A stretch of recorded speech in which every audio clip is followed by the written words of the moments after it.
Welcome to Sinister Heroes. I'm your host, Danny Iniquitous. Thank you for tuning in. If you're new to the channel, this is a channel about Dungeons and Dragons, where we take a darker tone with everything we do. So if you like that edgier kind of content, please like, share, and subscribe. Please keep commenting. It's great to hear your opinions and some of the experiences you've had in this wonderful game that we all enjoy. This week's video, we're going to finish out the 1D&D playtest that was dropped and discuss the ARDLING. The ARDLING is rather new. It's really an interesting kind of concept that they've created where it's kind of supposed to be this antithesis to the Tiefling, though the ASMR kind of already do that. This is a very unique change that they have, where Tieflings are noticeably plane touched by the lower planes. The ARDLING is supposed to have this celestial, bestial kind of appearance to them. So they all have the special animal that's associated kind of with what they look like, and they kind of look like the ancient Egyptian gods, or in D&D the Maharandi gods, where they have like jackal heads or a crocodile head or the head of a beetle, something like that. That's kind of what you're looking at when you're looking for a theatrical appearance as to what an ARDLING is, and it's a great way to incorporate that into who your ARDLING is. Like, really delve deep into that ancient Egyptian history of how those gods acted, their relationship with their followers, because it really creates this grand understanding of what your presence is as an ARDLING. You're supposed to be having this impact when you walk in. Yeah, you are dynamic looking, but people are to know that because you look this way, you are touched by the celestial planes. So it is going to produce a certain kind of reciprocal effect between how you walk into a room and how you act. And it's a great way to really gauge how others see your character. So when they're first meeting your party or first interacting with people, you can kind of add that to one of the things that encourages how your personality is. Maybe you're arrogant because you come from the mountains of Celestia or whatever circumstance you decided to choose from. And that should impact. You should have this grandiose nature to you. You should always be like proud, your head always held high and above, and maybe you're snooty, maybe you're not. Maybe you're a true noble who's pure of heart. Maybe you're just arrogant. Just because you come from the celestial planes doesn't mean you're perfect. And that's a great concept to toy with and play with, and you can really create a lot of variety with your ARDLING with that.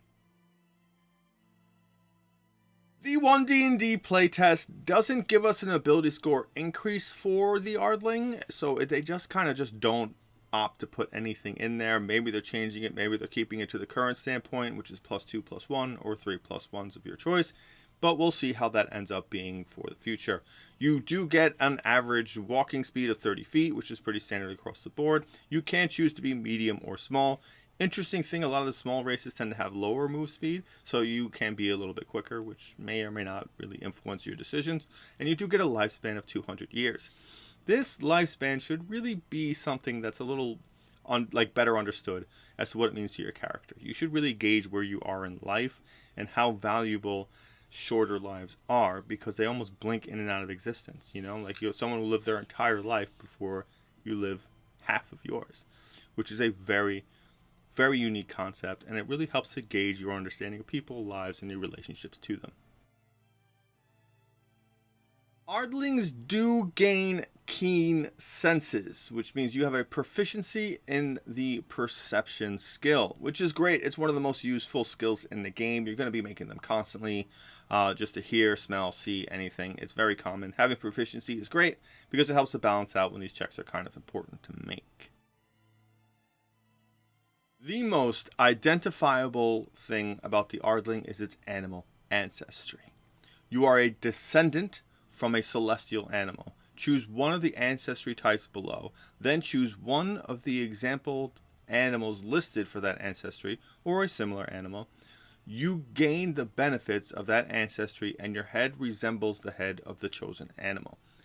In the flavor text right before discussing the ARDLING, the playtest states that maybe you have additional features from this animal. So maybe if you pick a reptilian kind of animal, maybe you have scales, or if you pick an animal with fur, maybe you have tufts of fur, or you're extremely hairy. It's a very cool concept, because this is really what's important when picking an ARDLING, whatever skill, whatever of these options you do choose. So really take this into consideration when building your ARDLING, because you cannot change this. This is your head.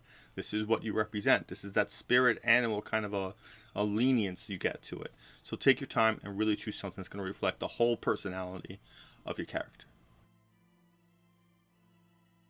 The first option you get is the climber. They give the options of the bear, cat, lizard, or squirrel. You have hooked claws, sharp nails, or a serpentine tail. As a result, you have climb speed equal to your speed, and once per turn, when you deal damage with your unarmed strike to a target, you can increase the damage to that target by an amount equal to your proficiency bonus. So if you wanted to be a cat person, this is a great option to do so. A bear, really cool. Lizards I happen to like. Squirrel girl, I don't know, not particularly for me, but if you wanted to play that kind of character, maybe you go into a real kind of Fey-like build or something like that. It works really, really well. I like the idea that if you're a monk, this really calls to you because this is a free opportunity to do extra damage. The second option you get is the flyer. They give you the animal options of a bat, eagle, owl, or raven. You have vestigial wings. As a result, when you fall at least 10 feet, you can use your reaction to safely glide downward, taking no damage from the fall. In addition, when you take the jump action, you can flap your wings to gain advantage on that action's ability check. This is a great in case of emergency option. You have this as a passive. You will always have this on, so you will be able to safely glide in case you fall off a mountain, fail an ability check to climb up a tower, or a rope breaks or something, and you're now descending to your imminent doom. You can just flap your wings away. Jumping is not something I encounter a lot of, but when you do need to do it, you need to do it. So having advantage on that is a good use. I like the idea of still having wings. So now you can be like almost a raven-headed individual with wings. So now you're almost like a superhero. You know, it's a very cool concept. I like the idea of maybe making this into a superhero or something like that, and just always like descending. You know, like you're always climbing up something high and then jumping down to get onto your enemies. Maybe that's a tactic used in combat. Maybe you're in caves and you're constantly climbing. Maybe you find a way to give yourself spider climb so you can do that, and then you're jumping from the ceiling to descending down as a great way to jump into combat, to get surprise on enemies. It's a cool way, and you can kind of be like Batman. The third option they give you is the racer. They give you the animal types of the deer, dog, horse, or triceratops. When you take the dash action, your speed increases for that action. The increase equals 10 times your proficiency bonus. So when you first are using this ability, you will gain 2, so 20 feet, then 30 feet, and then 40, 50, and 60. Now, it's increasing that amount, so at the end, you'll be able to run 90 feet in 6 seconds, which is pretty cool. But applicable in-game really doesn't do much for you. You'll never really need to run that fast, ever. And if you're doing that, like, what is really the point? Like, what is the concept here? If you're running away from something, great. Awesome. You'll book it, and you'll leave your entire party behind in the dust for a long period of time. So, I mean, you'll survive, but will everyone else? And what's to gain here? If you're a monk, how fast are you going to go? It's great in theory, but it doesn't actually do anything really mechanically. If you exceed 30 feet, then whatever's chasing you is going to need to dash, unless they happen to have flight or something that supersedes that. Even still, are they going to use spell slots to chase you? Are they going to use Misty Step, Dimension Door just to come after you? Is it worth that much? It's probably not applicable in a lot of situations, so it's really not that great of an option, unfortunately. The final option they give you is the swimmer, and the animal heads they suggest are the crocodile, dolphin, frog, and shark. You can hold your breath for up to an hour at a time, and you have a swim speed equal to your speed. In addition, you have resistance to cold damage. This is the only thing that gives you a defensive resistance, which is a nice thing to have, but it's also really dependent on the campaign you're in.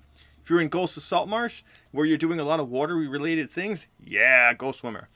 Holding your breath at an hour at a time does mean you do have to come up for air in that hour and then take another deep breath and go back in, so you are not completely able to breathe in water, but you do need to take that one quick breath, which really isn't that impossible.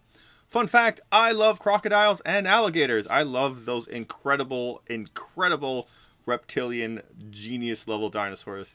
They are beautiful to me. I think they're amazing. So having a crocodile head is really cool. I like lizard folk because I tend to always give them crocodile heads, but it's a very, very fun thing that I just thoroughly enjoy.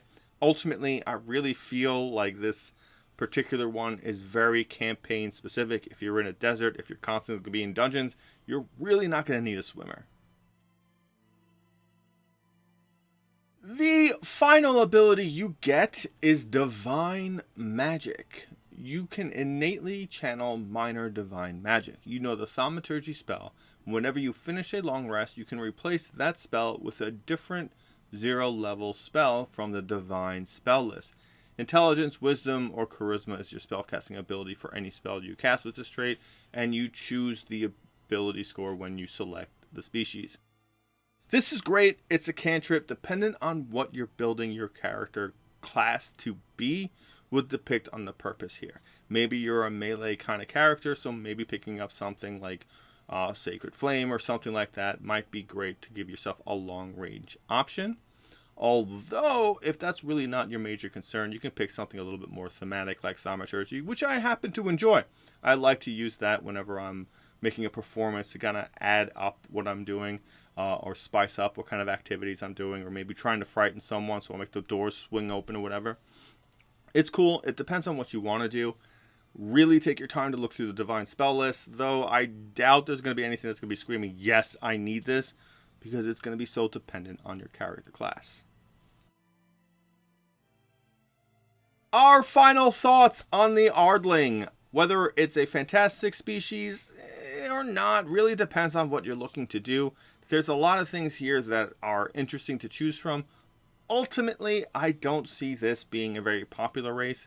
It only gains a small amount of a couple of different things. So yeah, you have proficiency in perception, which is good. It's an absolute useful tool. It's something you're going to be using constantly. It's great to have proficiency in it. Yeah, you do get the ability to cast a cantrip. Depending on what you need that cantrip for, or depending on what your class is really dependent on what you're trying to do. 9 times out of 10, yeah, would I like to have another cantrip? Great, if I'm a spellcaster. But if not, am I really going to miss it? No. The options to be a different animal ancestry, some of them are okay, some of them are kind of just lackluster. Like the racer, cool in theory, but I don't think it's really applicable. I like the climber the best, but you kind of build towards a specific class because now you need to do unarmed strikes. So what are you doing? Are you going moon druid? Are you going monk? Where are you going with this? And it kind of limits you specifically to those classes, in which case having one extra cantrip won't be so bad. But it's all dependent on very strictly what your class does, where a lot of the other species, they can start the class. You know, you can be a Dragonborn and go, all right, I'm this. So I kind of want to be somewhat close to melee because I want to use the breath weapon as much as possible. So now you build towards a martial or a melee combatant or something on that kind of a skill set. Where everything else is now, this is just, you have to pick the class first and then this race or species later. Which is a concept that's very bizarre to me because I always build it as what I think the character is first. And then what abilities or what class or what subclass features complement that or reflect that. And now you're kind of building it almost backwards. For me, anyway, a lot of people tend to build them in a different way based on class or a skill or an ability and then go from there. I don't think this is going to be a popular race because I don't see a lot of the things outweighing some of the other races that already exist. Does it look cool? And I'm probably going to play one just because it looks cool? Yeah. Am I going to be a death acolyte of Set and kind of have that kind of like jackal-like head? Absolutely. How I'm going to put that together, I don't know. But it's something that's going to be driving me as an idea for a character as opposed to what the species actually gives you to work with. So in full view, this ends up being really lackluster for me.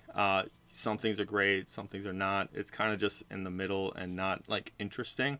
And a lot of features outside of just being able to have an animal head. That being said, it's time to bring this video to a close. If you've made it this far, please like, share, and subscribe. Please keep commenting. I would love to hear your opinions about the Ardling. Really get involved in this concept. See if anyone's ever played in something in the previous edition or anything older, because I couldn't find anything lore-wise really to pull this to the forefront. And thank you so much for giving a spooky kid a chance.